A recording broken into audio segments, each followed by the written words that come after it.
My personal experience too. In those years, I was away from you. I was totally cut off from my family, from our church, and from the outside world. There was no phone calls to make, no meetings to attend, no TV or music for distraction, no social media to scroll through. It was just me, weak and broken, vulnerable and naked before God. And many nights, I wrestled with the Lord in mental prayers because I didn't know exactly when I would be released. So I kept wrestling in my prayers. God, what if I come out in my 70s? I will be too old, right? Too weak, too broken to serve you. And Lord, by that time, who would even remember me? I mean, even the present leaders would have retired. And my greatest fear was oblivion. That if I never existed, it wouldn't matter. That's my fear. That my life meant nothing. So I reasoned with God. God says, reason together. I reasoned with Him. I searched the scriptures.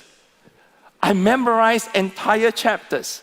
I reflected deeply on my life. I pleaded with Him again and again and again. Mental prayers. Mental prayers. On many nights, I didn't know what else to say. So I prayed in tongues. I groaned in the Spirit. I wept before the Lord with sighs too deep for words. Father, I serve you all my life. Is this how my story would end, in oblivion? With no destiny?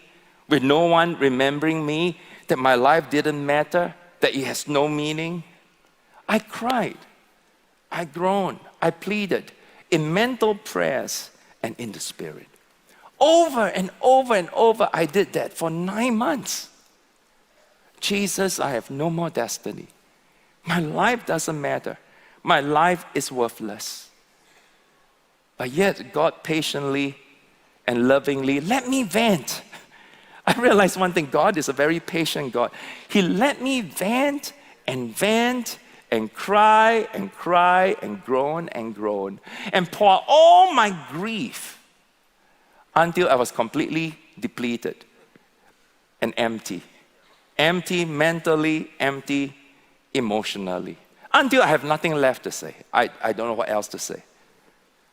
Then very lovingly, in the silence of my cell, one night He came to me and gently whispered into my heart in a still small voice, Kong, as long as you're in my presence, you're already living in your destiny. Is being with me enough a destiny for you? Kong, is being with me enough a destiny for you? Is my love sufficient? And my heart broke. And I wept, and I wept, and I wept. And all I could say was, yes, Lord. Yes, Lord. 1,000,000 times yes. You are forever more than enough a destiny for me.